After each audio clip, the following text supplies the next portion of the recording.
Welcome to the Three Martini Lunch. Grab a stool next to Greg Columbus of Radio America and Jim Garrity of National Review. Three Martinis coming up. Really glad to have you with us for the Monday edition of the Three Martini Lunch. I am back. Jim Garrity is here as usual. Thanks to Chad Benson for filling my shoes last week. And Jim, you had quite the variety of topics last week, from congressional catfights to the best golfer in the world getting arrested on Friday morning. And so I was wondering what in the world's going to be waiting for me when I get here on Monday. And, well, the news cycle did not disappoint. The president of Iran is dead. We pretty much had a feeling that this would be the ultimate end to this story. But sometime yesterday morning, we got news that the helicopter carrying Ebrahim Raisi, the president of Iran, as well as the foreign minister, the Ayatollah's representative for the Azerbaijani province out there. They were in Azerbaijan. They were returning from there. Really foggy weather, which is always dicey when it comes to helicopters. They decided to make the trip anyway. 2 of the 3 choppers made it. Theirs did not. At first, they called it a hard landing. Then it took forever to get to the crash site due to the lousy weather. And ultimately, they finally got a heat signature because the thing had basically caught fire. They say the remains are virtually impossible to identify without DNA testing at this point. And so, Jim, the big news here is that the president of Iran is dead, along with the foreign minister and 2 other critical officials. The initial reaction is, well, what really happened here? Was it Israel? Because, things like this are something that the Mossad probably would consider. I think the most obvious explanation probably is the weather, given how many chopper accidents we've seen. But also, as the day went on, and you write about this in the Morning Jolt, there had been a little bit of uncertainty as to who might succeed Ayatollah Ali Khamenei, who's really old and allegedly not that well, whether it would be the president or Khamenei's son. Now that seems to be a pretty likely deal that it's going to be the son. So it might even be internal political intrigue as opposed to the Israelis, but who knows? The Iranians are not blaming the Israelis publicly yet, as far as I can tell. I'm guessing because even if it was them, they wouldn't want to admit that they were effective. But obviously significant news. This guy was a horrible person. He led the butchery of political dissidents in Tehran to the tune of maybe 10, 20, 30,000 back in the late 80s. And so no great loss, but yet to be seen what's next for Iran. Raisi was a bastard. Rest in pieces, not in peace. Our thoughts and prayers do not go to his family. And I just want to observe that, by the way, you should point out, Greg, that technically it was a hard landing. A really, really hard landing. So the first thing is that the office of the president in Iran, this guy was a hardliner. This guy was known for executions. This was not, we're not going to be, shedding any tears over this guy.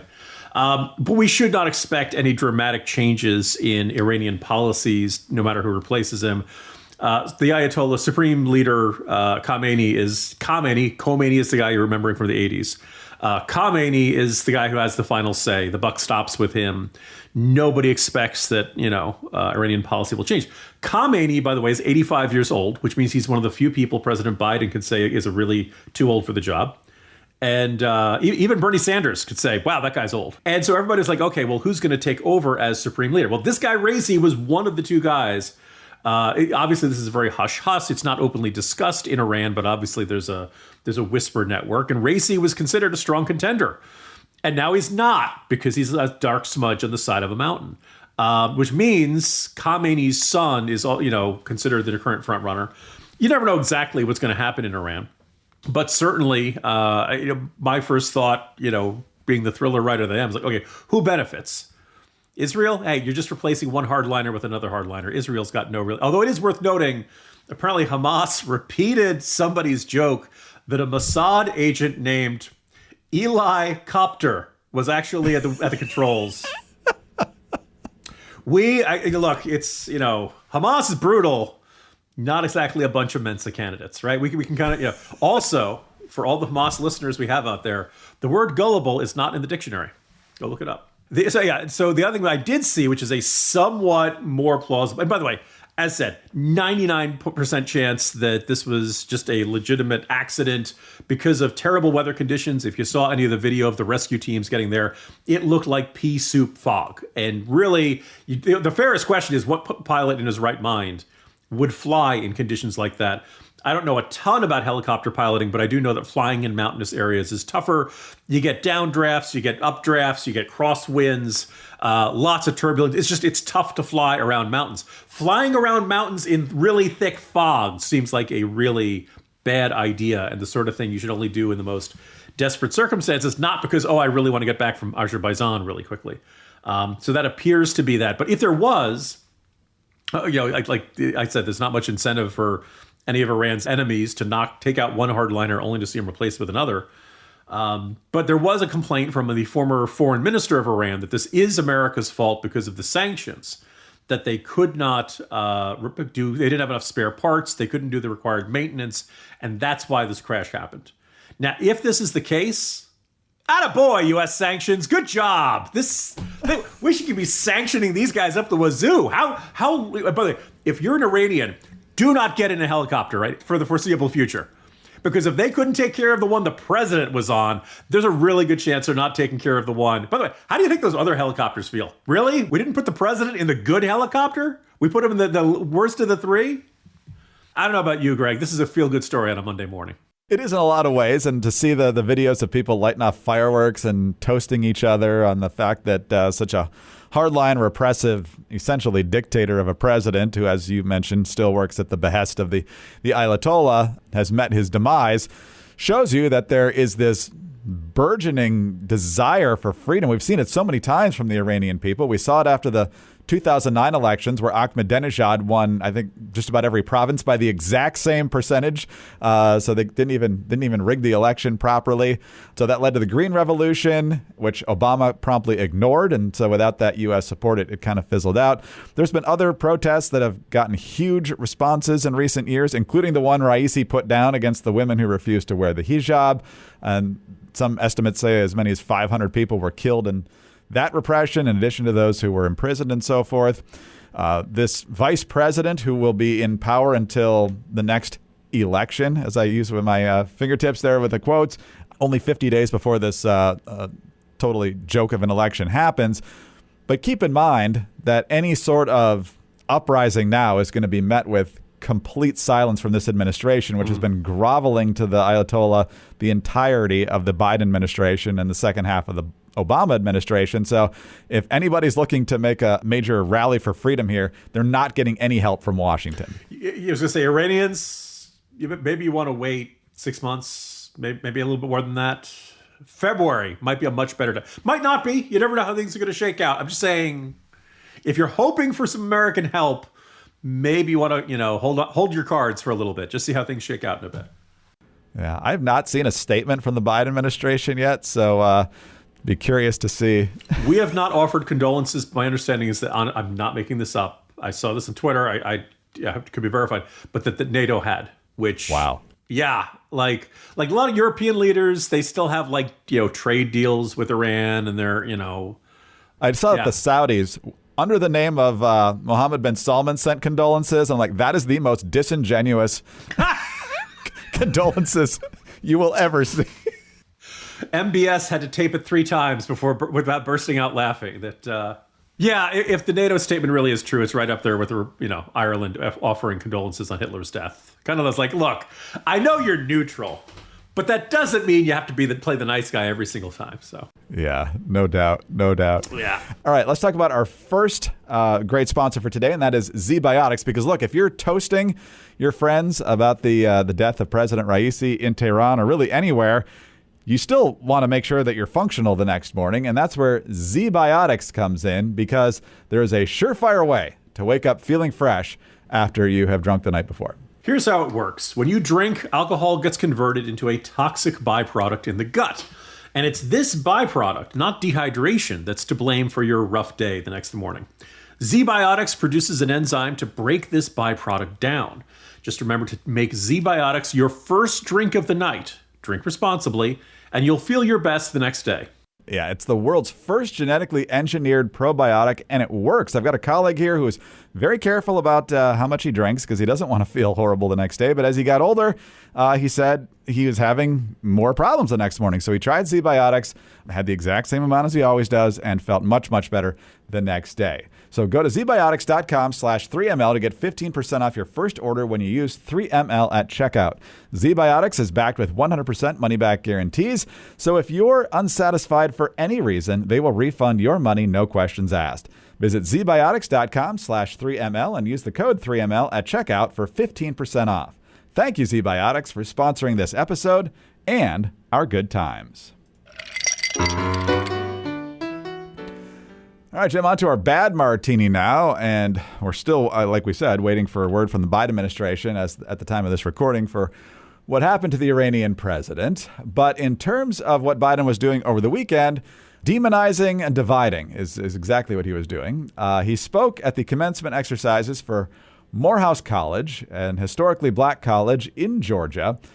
And boy, Joe Biden must be seeing some of these polls that show that he's not quite dominating the black vote in 2024 like he had in 2020. And so he is out basically trying to tell the people graduating at Morehouse and anyone who will listen that Republicans are evil and divisive and out to get them, basically.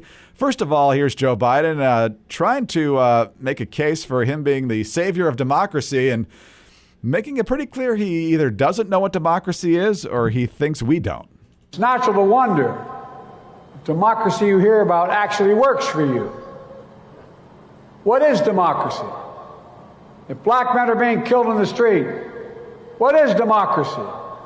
The trail of broken promises still leave black communities behind. What is democracy? You have to be 10 times better than anyone else to get a fair shot. And most of all, what does it mean, as we've heard before, to be a black man who loves his country, even if it doesn't love him back in equal measure?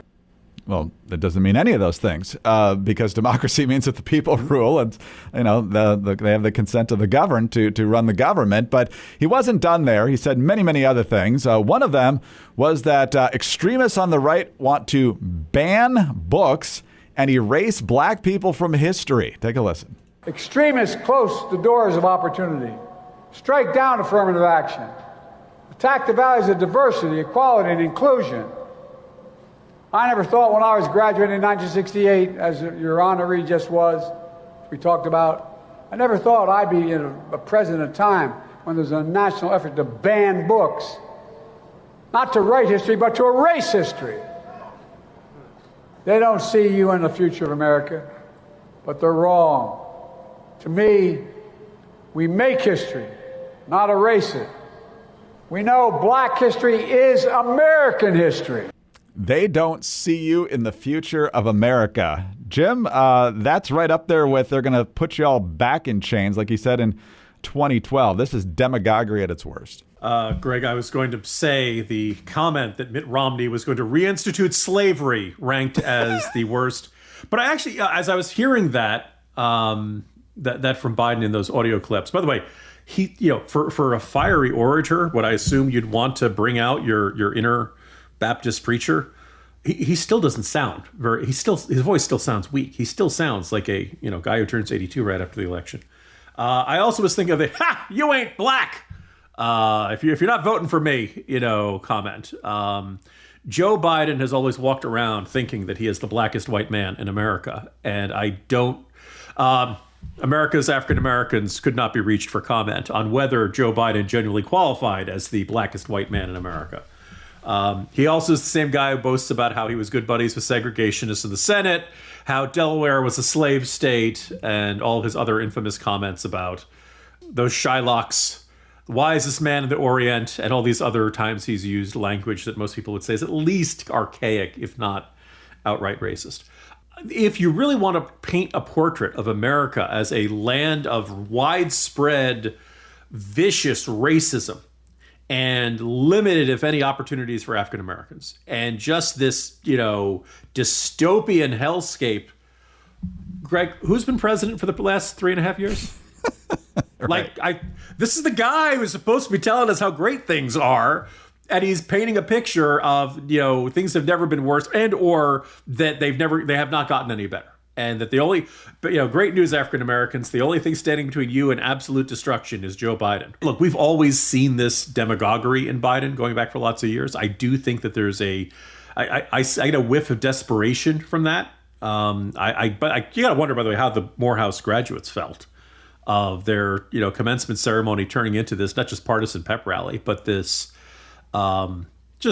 shamelessly demagogic portrait of the opposition party and the idea of, the degree, all coming from a man who had done more to probably incarcerate quite a few African Americans on his tough on drugs stance in the 1980s, than any other Americans. Hey, Greg, how many times did President Biden's son get arrested for drug possession? 0. Well, probably several, but he never faced any charges. I was going to say this, funny that, but he's saying, be careful of how America's turned into this two-tiered society where privileged white families get to escape the consequences while everything comes down on you. Boy, Joe Biden is not the right messenger for that message. And I don't think Biden did himself a lot of good for this. I think it says a great deal that here we are in May of a presidential election year, and Democrats are still very worried about the African-American vote. There's polling indication that Trump is doing better than average for a Republican presidential candidate against that demographic. Now, let's point out, not the highest bar to clear. Republicans do not usually do particularly well amongst African-Americans. But look, this just gives off they must be seeing things in their own internal polling that terrifies them. Because you don't press these buttons unless you have to. And clearly, President Biden feels like he has to. Exactly. It shows that he doesn't have accomplishments to run on. His only argument is, look how horrible this guy is. And think about all these horrible things that could happen if you don't reelect me. So, not exactly the uplifting commencement speech you want to send people out into the real world with, but the deck is stacked against you. You'd be 10 times better. That's news to the law schools that practice affirmative action and have significantly lower LSAT scores. Now, by the way, I want to see diversity. I want to see everybody thrive. I want to see everybody happy. But come on. Virginia Lieutenant Governor Winsome Sears. So she had a fairly long statement on Twitter, but the last paragraph is, same old Biden, same tired racist savior message. Instead of lifting up black men at their college graduation, he reminds them that their success isn't good enough. Man, get out of here with that mess. I love Winsome Sears. There's going to be a fight for the Republican nomination next year in Virginia. That is going to be painful for Republicans because they're both pretty good, but I really like Winsome Sears. On that note, let's talk about our brand new sponsor, and that is Lumen, the world's first handheld metabolic coach. Yeah, it's a device that measures your metabolism through your breath. And on the app, it lets you know if you're burning fat or carbs and gives you tailored guidance to improve your nutrition, workouts, sleep, and even stress management. Your metabolism is your body's engine. It's how your body turns the food you eat into the fuel that keeps you going. Because your metabolism is at the center of everything your body does, optimal metabolic health translates to a bunch of benefits, including easier weight management, improved energy levels, better fitness results, and better sleep. Absolutely. And it's so simple to use. I'm really looking forward to using this. I just got it, and so I need to hook it up and start giving it some data to process here. But all you have to do is breathe into your Lumen first thing in the morning, and you'll know what's going on with your metabolism, whether you're burning mostly fats or carbs, and then it gives you a personalized nutrition plan for the day based on your measurements. So if you want to take the next step in improving your health, go to lumen.me and use 3ml as the code to get $100 off your Lumen. That's LUMEN.me and use 3ml at checkout for $100 off. Again, that's lumen.me, code 3ml. Thank you, Lumen, for sponsoring this episode. All right, Jim, on to our crazy martini now, and let's head out to Arizona. There was just a bunch of swing state polls done by CBS News and YouGov, and it showed that Donald Trump is beating Joe Biden by 5 points in Arizona. That seems plausible given what we're seeing in other states, even though Biden narrowly won the state 4 years ago.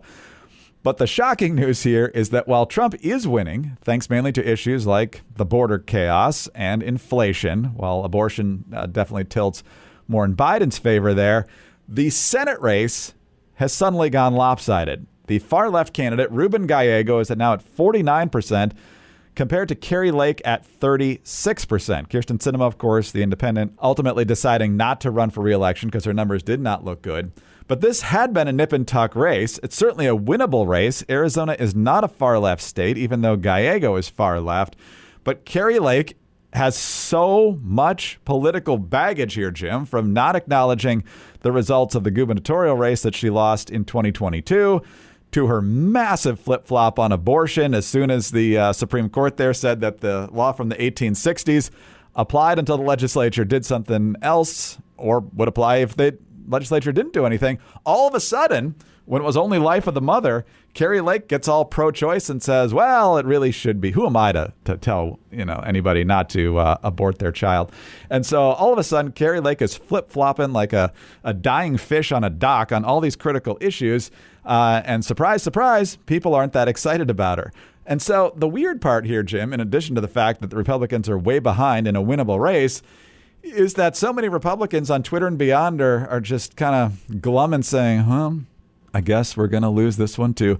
There's still a primary here. It's not till like August or September. There's Sheriff Lamb. I just looked it up. July 30th. Exactly. You're probably too late to file there, but you do have options. There's 3 candidates running. Sheriff Lamb was considered the favorite until Carrie Lake got in, and all these other people like Blake Masters and Doug Ducey, the former governor, aren't running.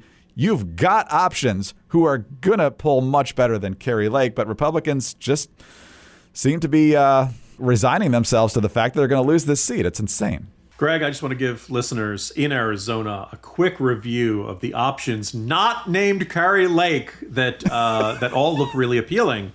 Look, finding somebody better than Carrie Lake, who's already lost a very winnable election in a Senate, in the governor's race last year against a wet noodle of an opponent who refused to debate and who everybody, even Democrats, were saying she looks like a coward. This is terrible. Carrie Lake managed to blow that. All right. So with that in mind, finding a better candidate is not brain surgery.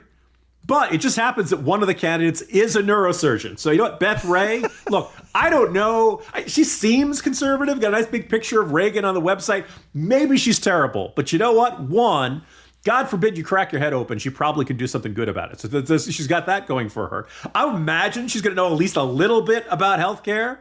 Maybe she could talk complaints about tort reform. Or ambulance chasing lawyers. She probably has some familiarity with that stuff. Sounds pretty good. One of the other candidates also is Mark Lamb, who is the sheriff of Pinal County, Arizona since 2017.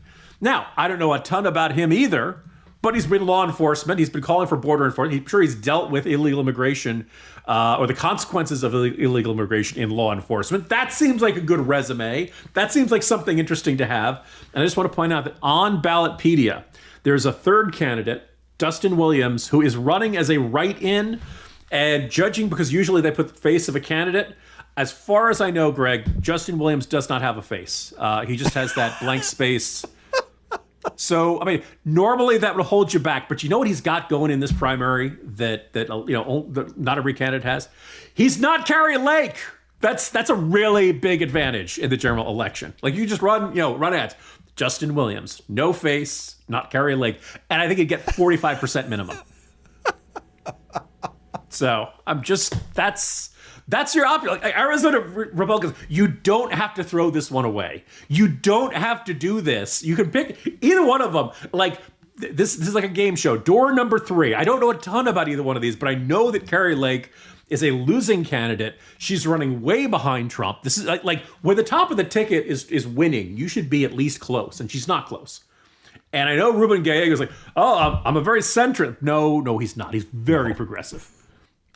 He's about as progressive as... He was one of the ones who was like screaming, erupting hot lava of rage over Kirsten Sinema. Okay, so like, just know what you're getting if you botch this primary. You go with one of these other folks, you got a shot. You nominate Carrie Lake, you're toast. This is not that complicated. Good luck, Arizona. Don't make us Nevada you.